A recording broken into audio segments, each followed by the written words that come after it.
ఈ ప్రాంతం నుంచి గెలుపొందినటువంటి మాజీ శాసనసభ్యులు కటకం మృత్యుంజయం గారిపైన లేనిపోని అసత్య ఆరోపణలు ప్రచారం చేస్తున్నారు. సుదీర్ఘంగా రాజకీయంలో ఉంటూ ఇప్పటివరకు మచ్చలేని రాజకీయ నాయకుడుగా పేరు పొందిన నాయకుడుని భూ కబ్జాలకు పాల్పడుతున్నారని, రాజకీయంగా ఓర్వలేక, రాజకీయంగా ఎదుర్కోలేక, రాజకీయంగా ఎదగలేక 7వ తారీఖు ఇదే నెలలో శుక్రవారం రోజున కొంతమంది ఇదే అంబేద్కర్ దగ్గరకు వచ్చి భూ కబ్జాలకు పాల్పడుతున్నారని లేదా అనేకమైనటువంటి ఆరోపణలు చేయడం జరిగింది.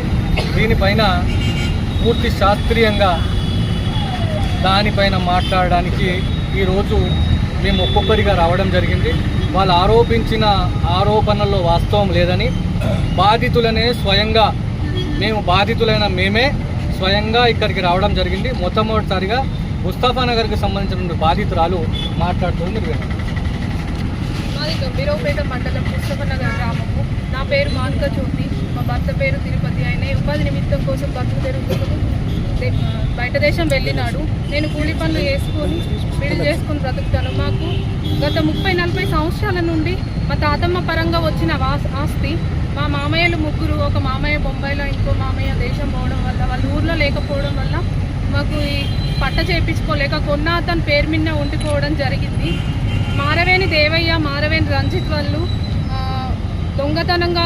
దొంగ పట్ట చేయించుకొని ఈరోజు అక్రమంగా మా పైన కేసులు పెట్టి, ఒక మహిళ అని చూడకుండా మా భర్త లేకపోవడం అనేది చూసి నన్ను మా భూమి నుండి తప్పించి, పొజిషన్ నుండి తప్పించి అక్రమంగా కబ్జా చేయాలని నా పేరు మీద ఒక 5 కేసులు పెట్టియడం జరిగింది. ఎస్ఐ, సిఐ వాళ్ళందరూ, కుమ్మక్కాయ వాళ్ళందరూ డబ్బులు తీసుకొని, ఎంఆర్ఓ గారు వీళ్ళంతా కలిసి నన్ను ఈరోజు ఈ ఒక మహిళ అని చూడకుండా నాకు ఎక్కడ కూడా న్యాయం జరగలేదు. నేను పొల మధ్యలో ఎక్కడో ఉన్నా అని నన్ను గంభీరావుపేట స్టేషన్కి పట్టుకొచ్చి నన్ను బైండ్ ఓవర్ చేసినని ఎస్ఐ గారు మమ్మల్ని 60,000 జరిమానాతో కేసు వేసిండు. మేము హైకోర్టు నుండి తీసుకొచ్చుకున్నాము. మరి మాకు ఇక్కడన్నా న్యాయం జరుగుతుంది, ఇప్పటి నుండైనా న్యాయం జరగాలి. ఒక మహిళగా నన్ను అనవసరంగా నన్ను బయటేసి మా భర్త లేకపోవడం చూసి మారవేణి రంజిత్, దేవయ్య అనే వాళ్ళు నన్ను ఎటు పోయినా కూడా మమ్మల్ని ప్రాణ హాని ఉంది, మాకు భయభ్రాంతులకు గురి చేస్తున్నారు. నాకు 2 చిన్నపిల్లలు ఉన్నారు, మా భర్త లేడు. నేను ఇంట్లో ఉన్నా, బయటకు వెళ్ళినాక వాళ్ళతో నాకు ప్రాణభయం ఉన్నది. ఈ భూమి దొంగ పట్ట చేయించుకొని తప్పు చేసింది వాళ్ళు. మా భూమిని వాళ్ళు అక్రమంగా కబ్జా చేయాలని ఈరోజు నాపై 5 కేసులు పెట్టి నన్ను పోలీస్ స్టేషన్ల చుట్టూ నన్ను కోట్ల మెట్లు ఎక్కియడం వాళ్ళ వలన నేను కోట్ల మెట్టు ఎక్కాల్సి వచ్చింది. ఒక మహిళ అని చూడకుండా నన్ను ఈరోజు వీళ్ళు ఈ రకంగా నన్ను పరువు నష్టం చేసిర్రు.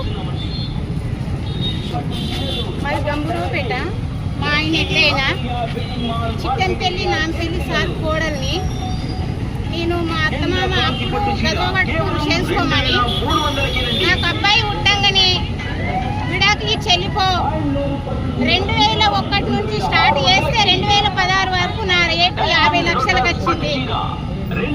2016 పురుగుల మందు తాగితే చచ్చిపోలేదు, నటించింది. ఎల్లారెడ్డిపేట హాస్పిటల్ వేసిరు 20 రోజులు.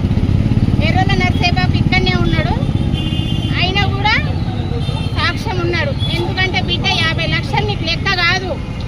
కొద్ది రోజులు ఎక్కడన్నా దూరంగా బతుకుతే మీ అత్తమామ మారుతారు కావచ్చు, కోర్టు లాస్తుంది అని నా కులపోళ్ళు, నా ఊరోళ్ళు, కులానికి ఒక్కోళ్ళు నాకు గంభీరావుపేట అంటే ప్రాణము. నాకు అందరు పోలీసు వాళ్ళ కడికి నాకు సపోర్ట్ చేసిరు.